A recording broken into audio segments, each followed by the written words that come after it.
Today, we're diving into a really fascinating and honestly a kind of chilling argument from the book of Revelation. The idea is that one of the Bible's most infamous symbols, well, it might not be an original evil at all, but a twisted copy of something sacred. Okay, let's get into it. So it all kicks off with this one super specific question that people have wondered about for centuries. Why the right hand or the forehead?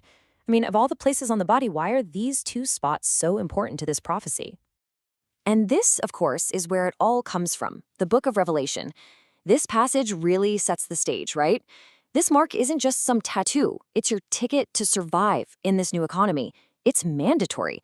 So you have to believe that the location, well, it's not random. It's a very deliberate choice. So what is this mark, really? I mean, before we can get into the where, we kind of have to understand the what. And at its very core, it's all about allegiance. Basically, taking this mark is like signing on the dotted line. It signifies total ownership and loyalty. Think about it. The forehead represents your thoughts, your beliefs. The hand represents your actions, your work. So by taking the mark, a person is dedicating both their mind and their labor to the beast's system. It is a complete and total pledge of allegiance. Okay, now here's where it gets really interesting. This whole idea of putting a symbol on the hand and the forehead, it wasn't new. Not at all. In fact, God commanded something very similar thousands of years earlier in the Old Testament. And this is where the whole counterfeit theory just clicks into place. So let me introduce you to the phylactery, or tefillin, in Hebrew. For centuries, these little leather boxes with scripture inside have been used as this physical, tangible reminder of a person's devotion to God. And it's a practice that comes directly from a divine command. And here it is, one of the key verses from the Torah. Just listen to the language. A sign on your hand and frontlets between your eyes. The locations are identical to what we read in Revelation. Now that can't be a coincidence, right? This is the foundation for the entire argument. And the symbolism here is just so deep. You have the shel yad for the arm, which is placed facing the heart to symbolize the devotion of your actions.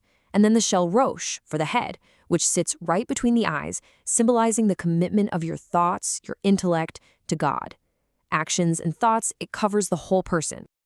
So what we have here are two incredibly powerful symbols, separated by thousands of years, but focused on the exact same two parts of the body. And this brings us right to the heart of it all, the theory that the mark of the beast is a deliberate, demonic counterfeit. So here's the crucial point. Satan is often seen as the great counterfeiter. He rarely creates something brand new. Instead, he takes what is good and divine and he twists it, he corrupts it.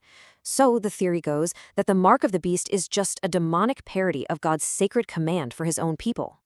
And when you lay them out side by side like this, the parallels are, well, they're pretty chilling. You've got the same locations, hand and forehead. They represent the same things, thoughts and actions. And they both demand the same thing, total allegiance. The only real difference is the source. One is a divine command, a sign of loyalty to God, and the other is a demonic imitation, a sign of rebellion. You know, this whole theme of deception is central to the figure Revelation calls the false prophet, the one who actually promotes the mark. His strategy isn't just about force, it's about subtle corruption. It's performing things that look like miracles, telling people what they want to hear instead of the truth, and preying on the vulnerable with all these promises of health and wealth. It's a counterfeit spirituality, and it's designed to mislead. So, all of this sets up the ultimate choice presented in the book of Revelation. And it's not as simple as choosing to have a mark or not. It's a choice between two completely opposite spiritual seals of ownership. And here it is, the divine original that the mark is not only copying, but directly fighting against, the seal of God. Now, unlike the beast's mark, this is understood to be a spiritual reality, not some physical brand. It just signifies that a person belongs to God. And notice the location again, the forehead. So it all boils down to this final, stark choice. One is a sign of rebellion. The other is a sign of loyalty. One is given by a deceiver, the other is given by God himself.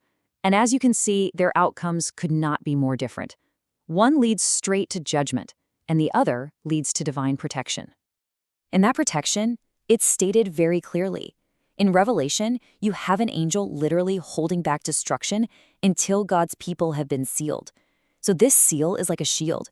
It's a mark of preservation that stands in total contrast to the mark of the beast, which ultimately pulls everyone who takes it into judgment. So we're left with this massive question, aren't we? The argument suggests that our thoughts and our actions, what we believe in our minds and what we do with our hands, are the ultimate signs of where our allegiance really is. Are they lined up with a divine command of devotion or with a system built on deception?